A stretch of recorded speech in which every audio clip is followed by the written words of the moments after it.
السلام عليكم ورحمة الله وبركاته.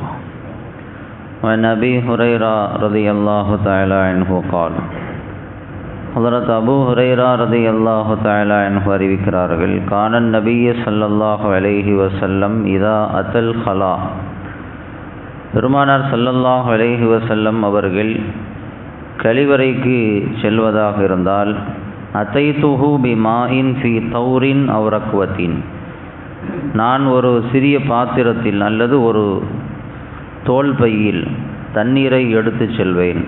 ஃபஸ்தஞ்சா, ஸல்லல்லாஹு அலைஹி வஸல்லம் அவர்கள் அதை கொண்டு சுத்தம் செய்வார்கள், நஜீஸை நீக்கிக் கொள்வார்கள். கால அபூ தாவூத் ஃபி ஹதீஸி வக்கீஇன், வக்கீ ரஹ்மத்துல்லாஹி அலைஹி அவர்களுடைய ஹதீஸில் அபூ தாவூத் ரஹ்மத்துல்லாஹி அலைஹி சொல்கிறார்கள், சும்ம மஸஹ யதஹு அலல் அர்த், பின்பு பெருமானார் ஸல்லல்லாஹு அலைஹி வஸல்லம் அவர்கள் தன்னுடைய கையை தரையின் மீது தடவுவார்கள், அதாவது தேய்த்து கொள்வார்கள். சும்மா அதைதுஹு பீனாயின் ஆஹர், பின்பு இன்னொரு பாத்திரத்தை நான் எடுத்து செல்வேன். ஃபதவல்லா, அதை கொண்டு அவர்கள் ஒது செய்வார்கள் என அபூ ஹுரைரா ரலியல்லாஹு தஆலா அன்ஹு அவர்கள் அறிவிக்கக்கூடிய இந்த ஹதீஸ் அபூ தாவூத் என்ற ஹதீஸ் கிதாபில் பதிவு செய்யப்பட்டிருக்கிறது. கழிவறைக்கு சென்று அங்கே நஜீஸை சுத்தம் செய்துவிட்டு வந்த பிறகு நாம் என்ன செய்ய வேண்டும் என்பதை இந்த ஹதீஸ் நமக்கு சொல்லித் தருகிறது. அதாவது ஸல்லல்லாஹு அலைஹி வஸல்லம் அவர்கள் கழிவறைக்கு போயிட்டு அங்கே சுத்தம் செஞ்சுட்டு வந்த பிறகு தன்னுடைய கையை தரையில், அதாவது மண்ணில் தேய்த்து கழுவுவதாக இந்த ஹதீஸ் நமக்கு சொல்லுகிறது. ஏன் அப்படின்னா, அப்படி தேய்த்து கழுவும் பொழுது தான் அந்த வாடை அந்த கையிலிருந்து போகும், நஜீஸ் போயிடும். அந்த வாடை போகிறதா இருந்தால் இந்த மாதிரி எதையாவது ஒரு பொருளை கொண்டு தேய்த்து கழுவும் பொழுது அந்த வாடை அங்கே கையிலிருந்து அகலும். ஷரியத்தை பொறுத்தவரை வாடையும் கவனிக்கப்படக்கூடிய ஒன்றாக இருக்கிறது. வாடையில் ஏதாவது மாற்றம் ஏற்படும் பொழுது அங்கே சட்டத்தில் மாற்றம் ஏற்படும். ஒரு தண்ணீர் அது ஒழு செய்வதற்கு தகுதியான தண்ணீராக இருக்கணும் அப்படின்னு சொன்னால் அதனுடைய இயல்பு நிலை மாறாமல் இருக்கணும். அதனுடைய இயல்பு தன்மை மாறிடுச்சு அப்படின்னா அதை கொண்டு ஒழு செய்ய முடியாமல் போயிடும். இயல்பு நிலை மாறுறதுனா என்ன அர்த்தம்? அதனுடைய டேஸ்ட் மாறிடக்கூடாது, அதனுடைய நிறம் மாறிடக்கூடாது, அதனுடைய சுவை, அதனுடைய வாடை மாறிடக்கூடாது. இந்த 3 மாற்றங்களில் ஏதாவது ஒன்று நிகழ்ந்துருச்சு அப்படின்னு சொன்னால் அந்த தண்ணி சுத்தமாகவே இருந்தாலும் அதை கொண்டு ஒழு செய்ய முடியாது. ஒரு பாத்திரத்தில் ஒரு தண்ணி இருக்குது, அந்த தண்ணியில் ஒரு கிளாஸ் பால் உள்ளே விழுந்துருச்சு. விழுந்த பிறகு என்ன ஆகும்? அதனுடைய நிறம் மாறி போயிடும். இப்போ பாலும் சுத்தமானது தான், அந்த பாத்திரத்தில் இருந்த தண்ணியும் சுத்தமானது தான். ஆனால் இதை கொண்டு ஒழு செய்ய முடியுமானா ஒழு செய்ய முடியாது. ஏன்னா அதனுடைய நிறம் மாறிடுச்சு. தண்ணீர் அதனுடைய அசல் தன்மையை இழந்து விட்டது, அதனால் அதை கொண்டு ஒழு செய்ய முடியாது. நிறம் மாறிடுச்சு அப்படின்னா ஒழு செய்ய முடியாது. அதே மாதிரி ஒரு தூய்மையான பாத்திரத்தில் தண்ணி இருக்குது, அதில் ஒரு பாத்திரத்தில் இருந்த சால்னா அதில் விழுந்துருச்சு. இப்போ என்ன ஆகும் அப்படின்னு சொன்னால் அதனுடைய டேஸ்ட்டு மாறிடும் அல்லது அதனுடைய வாடை மாறிடும்.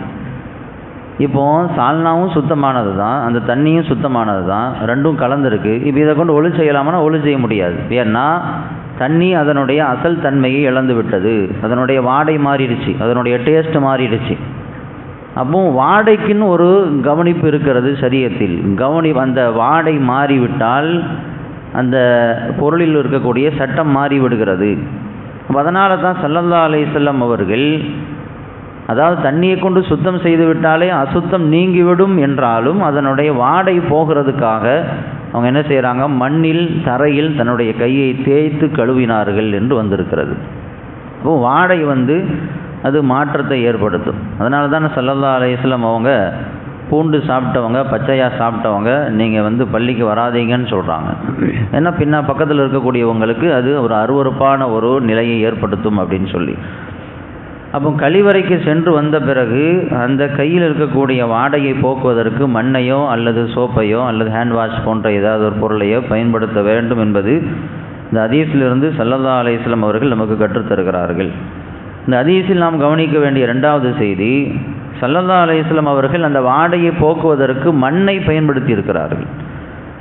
மண்ணுக்குன்னு ஒரு தனி தன்மை உண்டு.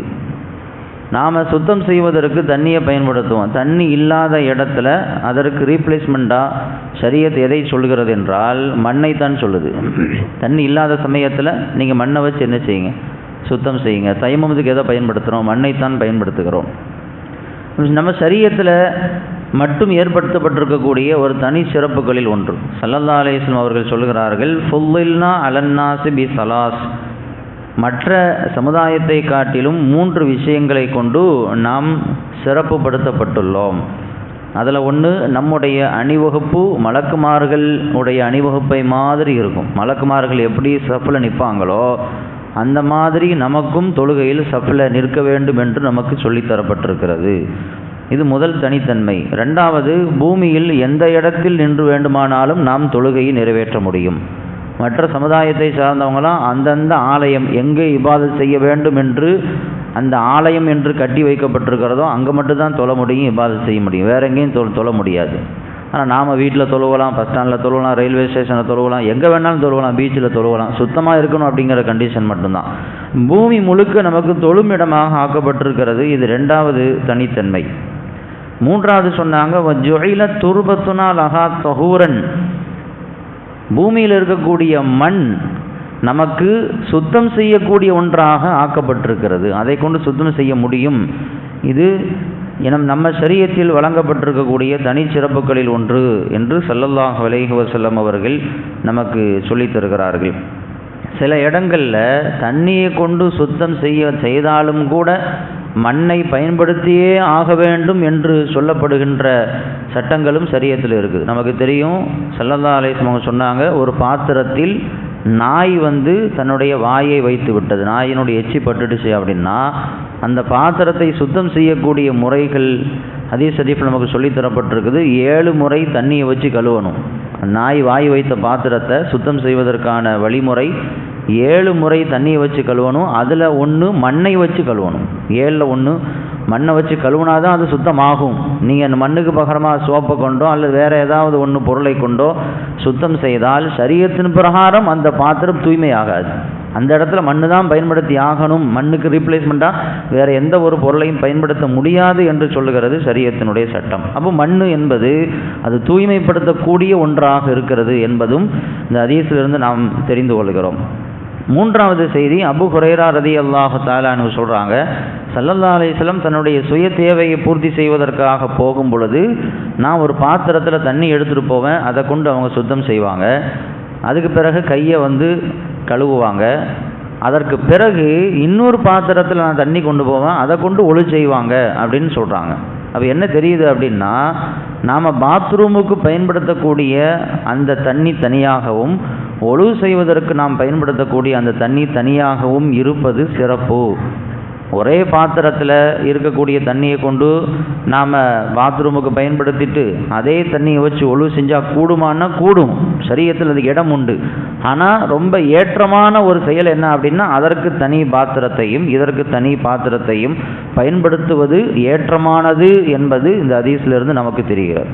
அல்லாஹ் ரப்புல் ஆலமீன் ஷரியத்தில் இருக்கக்கூடிய ஒவ்வொரு சட்டங்களையும் புரிந்து அமல் செய்யக்கூடிய மக்களாக நம்மை ஆக்கி அருள் புரிவானாக. வ ஆகிரு தஅவானா அல்ஹம்துலில்லாஹி ரப்பில் ஆலமீன்.